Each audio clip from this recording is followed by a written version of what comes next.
I never imagined I would crumble for the very man I had vowed to despise eternally. Yet here I found myself, my face pressed against the icy glass window of his high-rise apartment. Each breath I took created misty patches on the surface as desperate gasps escaped my lips. His hands gripped my waist as though he possessed them, as though every part of me, flesh and spirit, belonged to him. I attempted to resist. Heaven knows I tried. But when he bent close, his lips grazing my ear, his words seared through me like blazing fire. Speak the words, Elise. Declare who owns you. And I complied, because in that instant, nothing remained of me that wasn't already claimed by him. If you're eager for more captivating tales that grip you from beginning to end, remember to hit that like button and follow this channel. Your engagement keeps these narratives thriving. Catch you in the upcoming episode. Should I perish today, my death record might as well state traded for obligation. That single thought consumed my mind as the chapel entrance creaked closed behind me. I couldn't recall making my way down that aisle. Couldn't remember positioning myself on this frigid stone floor, my hands trembling within elegant silk gloves. What I knew was that the atmosphere carried scents of melted wax and dying blooms, like beauty that had long since perished. No cheering, no joy, no tenderness. Only endless rows of expressions carved in stone and motionless, as though everyone understood precisely what I represented. A transaction, not a bride. And there stood Lucian Blackwood, waiting, or perhaps not waiting whatsoever. He didn't extend his hand. He didn't offer support. He wouldn't even acknowledge my presence. The metropolis labeled him merciless. They barely scratched the surface. They claimed I was fortunate. That wedding Boston's most unreachable tycoon was a blessing women like me could merely fantasize about. I wondered whether those individuals ever experienced their airways constricting in fabric 3 sizes too small, whether they ever faced someone capable of destroying them with mere words and recognized it, whether they ever felt like merchandise as I did right then. I gulped deeply, fighting not to collapse under the suffocating silence weighing on my frame. Do you, Lucian Blackwood, accept Elise Monroe as your legal spouse? The minister's words resonated throughout the vaulted ceiling, a hesitation. A quiet so prolonged I felt it slice directly through my heart. Lucian's mouth tightened, his lips scarcely parting. I accept. And with that simple phrase, it concluded. Nobody applauded. Nobody showed concern. Hours later, I discovered myself perched on the edge of a bed that seemed more like a stranger's seat of power than a resting place. The Blackwood mansion was hushed, overwhelmingly vast, overwhelmingly vacant. I removed my heels, pressing my toes into the chilled wooden flooring. My bridal gown pulled around me like scattered cream, pure white, flawless, and hollow. He hadn't entered the chamber. I remained uncertain whether I felt relief or shame. I shut my eyes, attempting to breathe past the pain in my chest. And as always happened, my thoughts drifted to her, my mother. I could still detect her soft humming in our cramped main kitchen. The aroma of spiced bread baking, how her fingers combed through my hair while whispering assurances that nothing and nobody could strip away her dignity. She had deceived me. Or perhaps she had simply been mistaken from the start, desperate to experience something. Anything. I opened the nightstand drawer, searching for who knows what. That's when I discovered it. A creased piece of aged paper tucked under a lace cloth. I retrieved it with shaking fingers, immediately recognizing her penmanship when my gaze fell upon the opening sentence. My darling Elise, if you're reading this message, it means I'm gone and cannot speak these words directly, and I deeply regret that reality. There's something I never revealed, something your father refused you to discover. We are indebted to the Blackwood family, not financially, but honorably. A vow I made years ago, one your father couldn't face. I pray someday you'll comprehend, and I pray you'll pardon me. With endless love, Mom. The document shook in my grasp as I read it repeatedly. What obligation? What vow? My father had always insisted the Blackwoods, had ruined us, that they caused our family's downfall, that this marriage was his method of compelling Lucian to make amends. But this letter suggested something entirely different. My throat constricted. Had I been manipulated throughout? I rose, clutching the paper against my chest, and approached the door. Carefully, I twisted the handle and peered into the dimly lit corridor, and there he was, Lucien, leaning against the wall, hands in his pockets, staring downward as though the world bored him senseless. He didn't notice me, or maybe he did. Maybe he heard my weeping behind that door and chose indifference. I wanted to despise him. I wanted to shout, to demand explanations, to question why he appeared like someone bearing a burden even heavier than mine. But I remained silent. I observed as he pushed away from the wall, straightened his posture, and departed, never glancing back once. I closed the door quietly, my back against the wood as I slid downward, tears burning my eyes. This wasn't matrimony. It was commerce. And I had just become the final installment in a game I couldn't grasp. But I promised myself, gripping that letter like it was the only genuine thing remaining in existence. I would uncover the truth, even if it destroyed me. Dawn arrived too swiftly. I awakened to find the same oppressive silence pressing down. No sunlight penetrated the tall windows, only gray shadows stretching across the floor like exhausted, elongated arms. The letter remained on the nightstand where I'd placed it. I hadn't slept much, not that it mattered. I had nowhere else to be, nobody expecting me. I was already precisely where they wanted me positioned. I dressed slowly, selecting a plain gray sweater and black pants, something that wouldn't attract attention. I didn't want to resemble a bride. I didn't want to resemble anything at all. When I opened the door, the hallway was deserted. Naturally, it was. I made my way downstairs, anticipating at least one curious face, one servant or staff, members staring at me like I was some misplaced decoration. But the house was deathly quiet until I detected it. The softest clink of metal against ceramic. I followed the sound to the kitchen, which seemed strange in a residence this enormous. It appeared untouched, as though nobody had prepared meals here in years. The air smelled of polished timber and distant memories. And there he sat, Lucien, positioned at the far end of the kitchen island, a steaming coffee cup before him. His dark hair was slightly tousled, sleeves rolled up just enough to reveal the edge of a tattoo on his forearm. He didn't acknowledge me. I stood frozen in the doorway, uncertain whether to enter or retreat. "You're awake early," he said flatly, eyes still on his coffee. I swallowed hard, clutching my sweater's hem. I didn't rest well. Silence stretched between us again, suffocating and sharp. I stepped closer, forcing my voice not to crack. "Where is everyone?" Lucien finally looked up, and the weight of his gaze nearly stole my breath. "Gone," he said simply. "I dismissed them for the week." My chest tightened. "Why?" He leaned back, slightly tilting his head as if considering whether I deserved an explanation. "Because," he said coldly, "I didn't want witnesses if you attempted to flee again." My face burned with humiliation.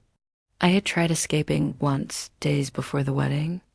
I'd packed a small bag and reached the train station before his driver intercepted me. I never even made it to the platform. I crossed my arms, clinging to the small spark of courage still flickering in my chest. "I have a right to visit my father," I whispered. Lucian's jaw clenched. "He's recovering. You'll remain here. You can't imprison me like this." His chair scraped against the floor as he stood, towering over me in a way that made every part of me want to shrink. But I didn't move. "You're here because of him?" he snapped. "Because of what he owes me? You think you're a prisoner? You're barely collateral." Tears burned my throat, but I refused to let them fall.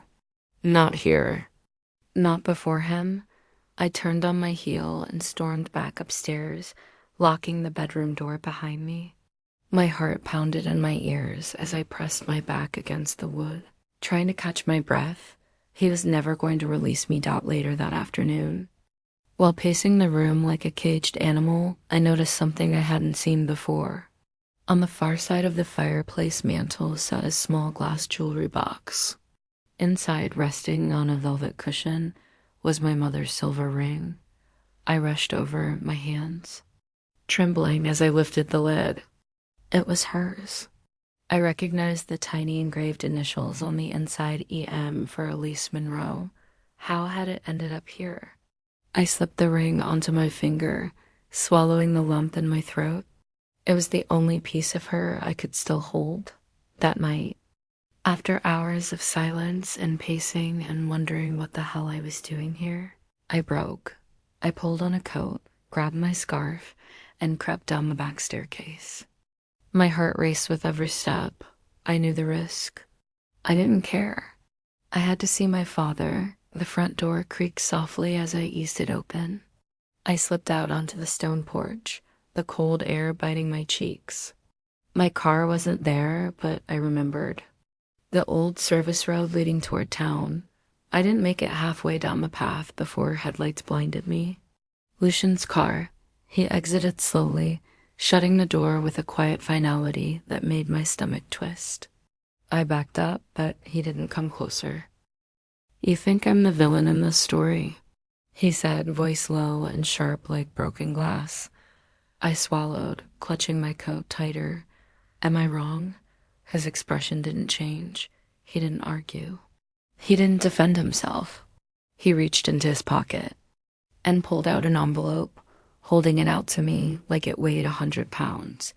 I stared at it, confused. "Your father's medical bills," Lucian said quietly. "Paid in full 2 weeks ago." I felt the blood drain from my face. "Why?" I whispered. He didn't answer. He just got back in his car and drove away, leaving me standing there alone in the cold, clutching the proof that maybe, just maybe, this man wasn't who I thought he was. I didn't sleep that night either. The envelope burned in my hands like it carried a curse I couldn't shake. Paid in full. Lucian had paid everything, quietly, without forcing me to know or thank him. But why? What game was this? I sat on the floor by the window, knees pulled to my chest, staring out at the fog rolling over the Blackwood estate grounds.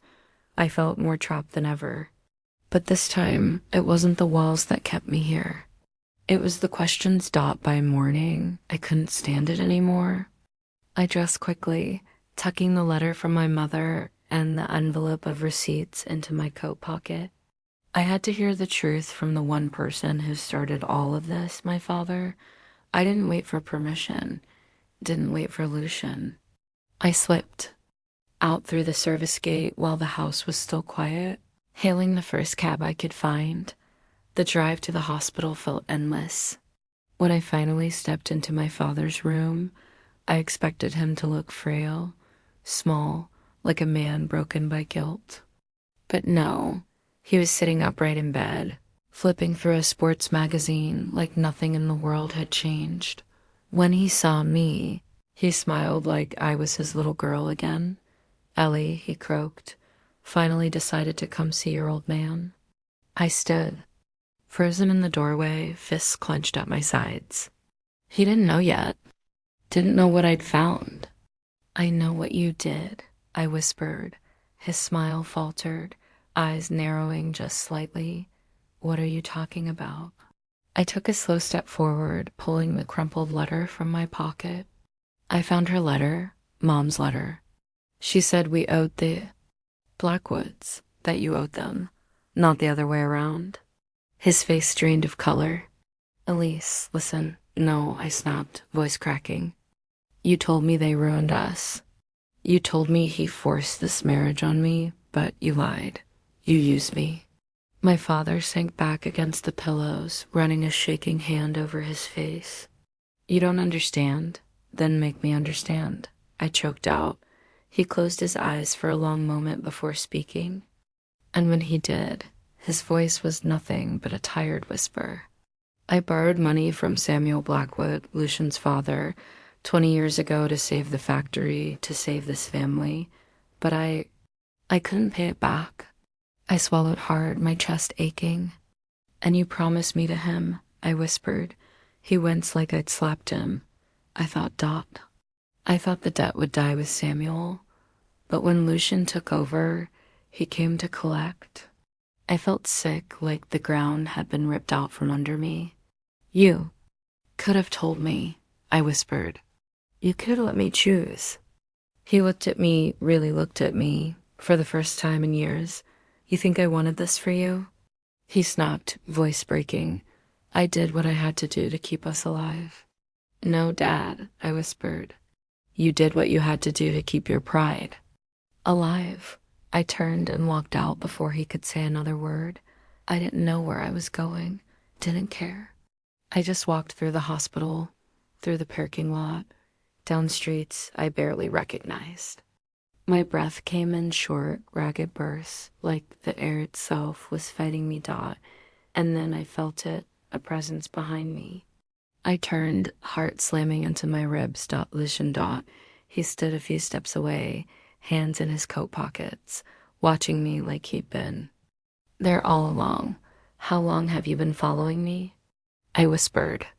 Long enough, he said softly.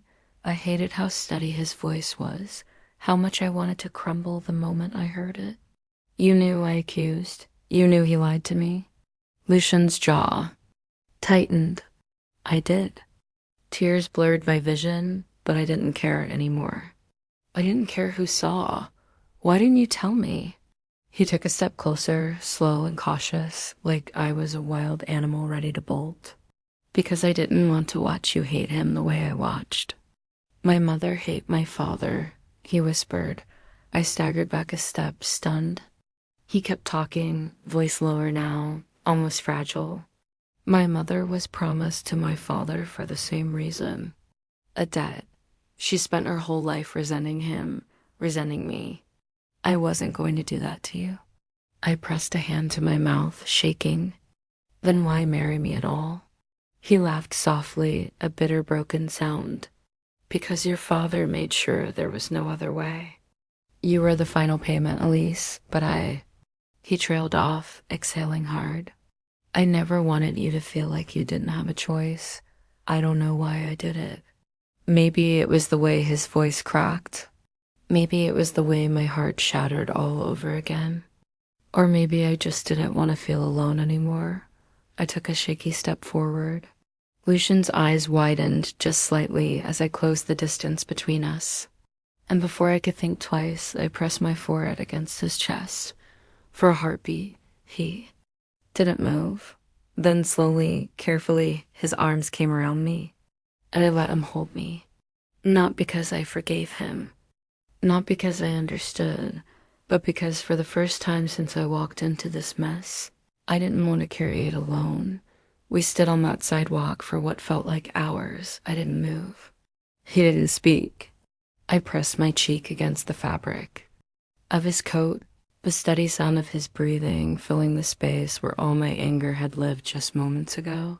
I wasn't ready to forgive him, but maybe I was tired of fighting alone. When I finally pulled back, Lucian didn't let me go completely. Come home, he whispered. Home. I almost laughed at the word, but something in his voice, low, unguarded, made me nod. For the first time, I followed him back willingly. We didn't speak on the drive. I kept my hands clasped tight in my lap, staring out the window at the blur of streetlights and passing buildings. When we reached the Blackwood estate, I expected him to lead me upstairs, to leave me behind like he always did. But instead, he led me to the kitchen. I watched as he moved quietly. rolling up his sleeves, filling the kettle with water. He stood in the same spot my mother once stood, her laughter still haunting my memories. And when he placed a delicate porcelain cup of tea in front of me, I couldn't hold back the ache in my chest. "You made this yourself?" I whispered, blinking. At him, Lucian leaned against the counter, crossing his arms. "I watched you make it once, after your mother's funeral." I flinched like he'd struck me. "You remember that?" He nodded, voice barely above a whisper. "I didn't know how to talk to you back then. You looked so lost." He exhaled sharply. "I guess I've always watched from a distance. It's what I'm best at." I swallowed the lump in my throat and wrapped my hands around the warm cup. We sat in silence for a while, not looking at each other, but not needing to fill the space with empty words either. Hours passed. At some point, Lucen stood and disappeared down the hall, leaving me alone at the table. I thought about following him. I thought about going back upstairs and pretending none of this had happened. But something stopped me. I remembered the letter and the ring. I slipped the silver band onto my finger again, staring at the tiny engraved letters inside. E.M., my mother's initials, are mine now that I thought about it. For the first time, the weight of it didn't feel so heavy. When Lucian returned, he wasn't alone. A man I didn't recognize walked beside him, tall, sharp-eyed, carrying an air of quiet authority. His features were softer than Lucian's, but the resemblance was there. Lucian cleared his throat. "This is Charles," he said, "my uncle." The man gave me a small nod. "Elise, it's good to finally meet you." I stood, unsure what to say. "I asked him here because there's something you deserve to know." Lucian continued, glancing at Charles, his uncle's side, running a hand through his graying hair. "Your father isn't the only one who gambled with loyalty," Charles said softly. "Lucian, he's been protecting you in ways you don't even realize." I frowned, confused. "What do you mean?" Lucian shifted uncomfortably, jaw clenching. I stepped down from my position as Blackwood heir, he admitted quietly. My heart stopped. "You what?" He nodded, eyes never leaving mine. "The board didn't want you. They didn't want your father's name tied to this family.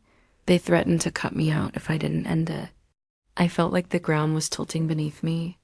"You gave it all up for me?" Lucian swallowed hard. "I didn't do it for your father or for the debt. I did it because I couldn't let them turn you into a bargaining chip all over again." I pressed my trembling hands to my mouth, tears pricking the corners of my eyes. Charles stepped forward, placing a hand on Lucian's shoulder. "Your husband has lost more than you know," he said gently, but he did it without hesitation. I didn't know what to say. The man I thought had trapped me had freed me. Had freed us both. When Charles left, Lucian didn't say anything. He just stood there, looking like he expected me to hate him all over again. But I didn't. I crossed the room slowly, standing in front of him, and for the first time, I reached up and cupped his face with both hands. He flinched just slightly. "I don't know how to forgive you," I whispered, "but I want to try." His eyes closed like the weight of the world had just lifted. That night, we didn't touch. We didn't kiss. We didn't need to. We lay side by side in the same bed for the first time, breathing in the same quiet air, as if somehow, without meaning to, we had finally started to understand what it meant to share the same space without walls.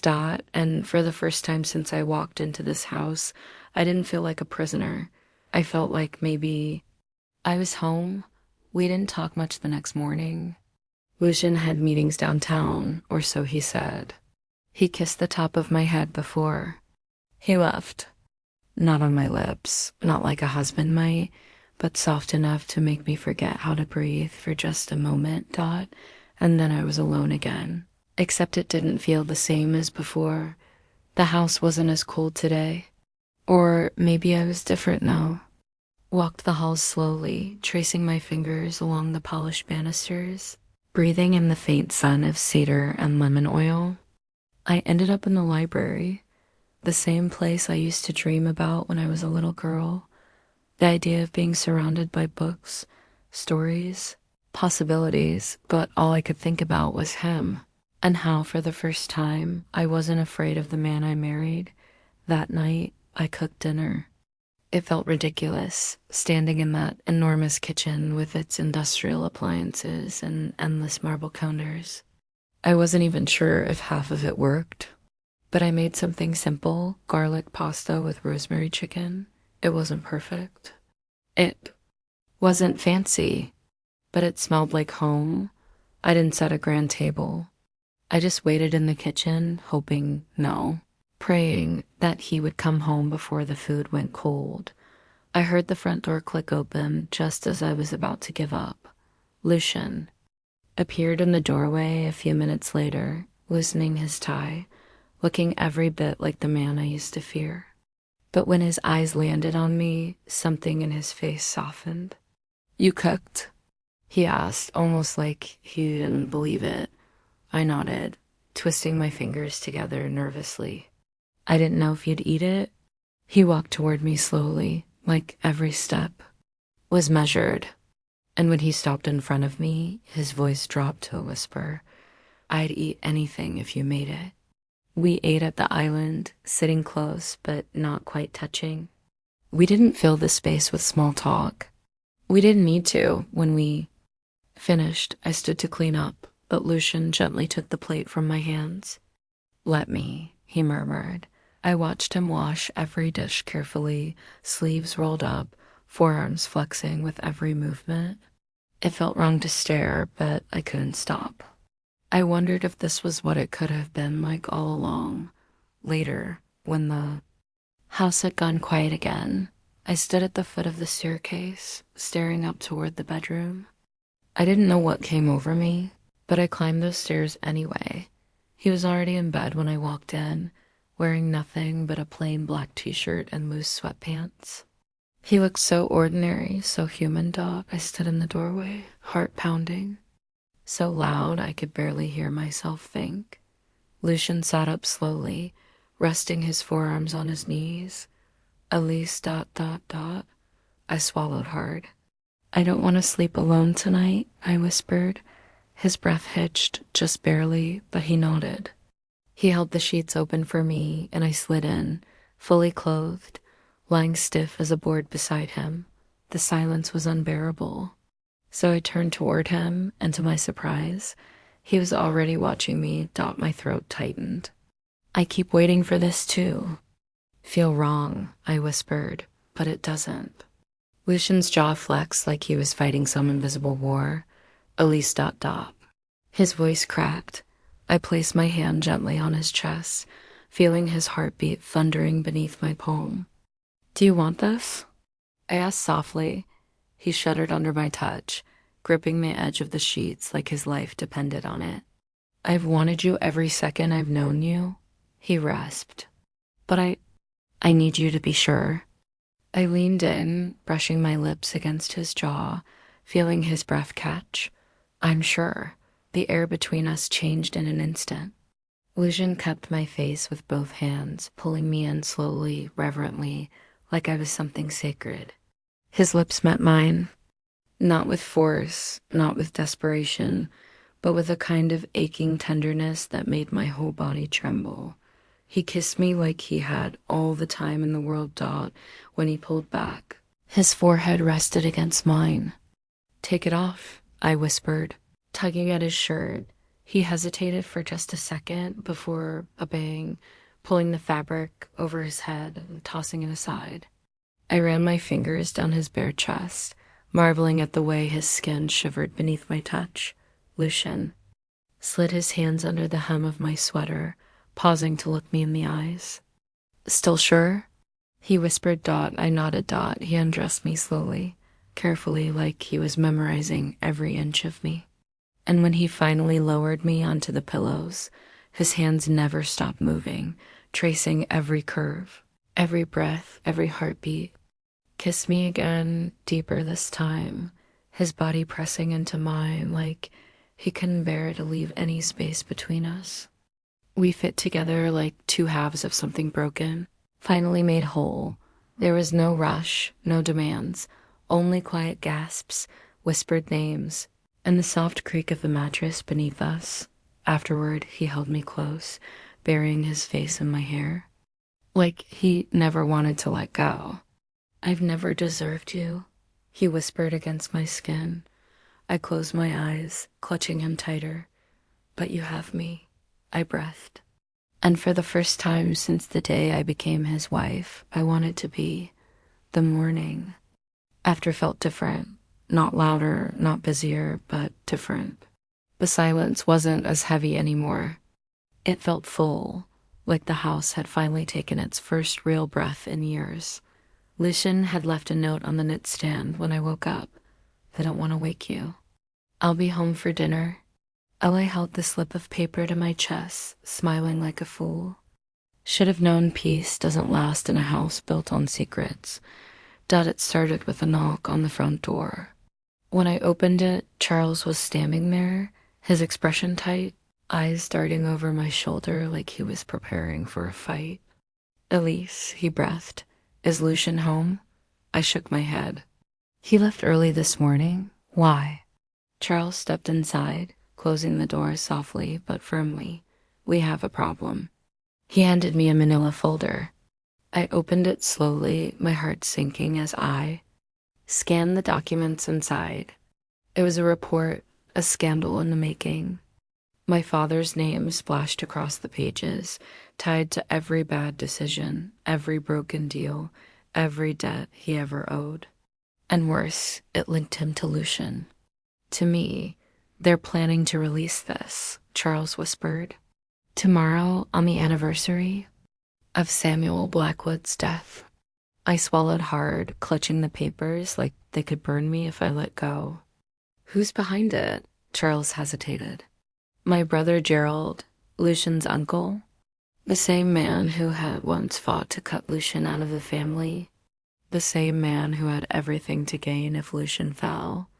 I felt the ground tilt beneath me. "If this goes public, Lucian's done," I whispered. Charles nodded grimly. "They'll paint him as the fool who married a debt-ridden factory girl to save face. He'll lose everything." I pressed a shaking hand to my lips, pacing the floor. "I have to leave." Charles's head snapped up. "What?" I turned to him, heart pounding. "If I leave now, if I file for annulment, they can't tie this to him. They'll have nothing." Charles grabbed my arm, his grip firm. "Elise, if you walk away now, you'll give Gerald exactly what he wants. Lucian won't let you. He won't have a choice." I choked out. I didn't wait for Charles to stop me. I ran upstairs, grabbed my coat, and packed a small bag with the barest essentials. My hands shook so hard I could barely zip it closed. I left Lucian's note on the bed, untouched. Was halfway down the stairs when the front door slammed open. Lucian. His eyes went straight to my bag. His face fell like the air had been punched from his lungs. "What are you doing?" he rasped. I froze. I have to go." He crossed the room in 2 strides, standing in front of me, his chest rising and falling with each ragged breath. "You're running again," he whispered. "After everything. I pressed a hand to his chest, stopping him. "No, I'm protecting you." I shoved the folder into his hands, tears blurring my vision. "They're going to destroy you, Lucian, and it's my fault. My family's fault. I won't let you burn for this." His hands trembled as he flipped through the pages. When he looked up, something raw flickered in his eyes. "You think I care?" He snapped. "You think I'd rather lose you than a name I never wanted?" I shook my head, choking on a sob. "They'll tear you apart." "Let them," he breathed. He dropped the folder and sank to his knees in front of me, gripping my waist like I was the only thing holding him together. His voice cracked when he spoke again. I don't care about the Blackwood name. I don't care about the board or the legacy or the money. His hand slid up to cup my face, forcing me to look into eyes that were no longer cold. I care about you. Tears spilled down my cheeks. I'm not worth it. You're worth everything. He pulled me down to my knees with him, wrapping me in his arms like he was afraid I'd vanish if he let go. And for the first time, I let myself believe him. We stayed like that for what felt like forever, mewing on the floor, clutching each other in a house that had seen too many ghosts. When we finally stood, Lucian cupped my face again, his forehead resting against mine. Whatever comes next, he whispered, we face it together. And this time, I didn't argue. The plan had been to leave, but I stayed, because when he said together, I believed him this time. The days that followed blurred into something strangely peaceful. No calls from Charles, no threats from Gerald, no breaking headlines. It was the quiet before the storm, and somehow I didn't mind waiting for it. That one evening after dinner, Lucian found me, sitting on the back steps of the estate, staring out over the fog-covered gardens. He stood there for a moment, watching me with that unreadable expression. I'd started to understand better. When he finally spoke, his voice was soft. Let me take you somewhere tomorrow. I looked up, blinking. Where? He smiled, just a little. Home. The drive felt like breathing again for the first time. Lucian didn't tell me where we were going, but my heart knew the moment we passed the welcome sign for Hollow Hill Cemetery. I hadn't been back since her funeral. I swallowed hard, clutching Lucian's hand in my lap as he parked beneath an old oak tree. He didn't rush me. He didn't speak. He just waited while I gathered the courage to open the door. The path to her grave felt shorter than I remembered. I knelt in front of the simple headstone, tracing my fingers over her name. Margaret. Moreau, beloved mother, gone too soon. I didn't cry. I thought I would, but there was something peaceful about being here again, about having Lucian standing silently behind me, giving me space but not letting me feel alone. I reached into my coat pocket and pulled out a small bundle of wildflowers I'd gathered earlier that morning, lavender, rosemary, and white daisies. I laid them gently at the base of the stone. I thought I knew everything, Mom, I whispered. I thought I understood what you gave up for me. My throat tightened. I was wrong about you, about Dad, about him. I glanced over my shoulder, meeting Lucian's eyes. He nodded.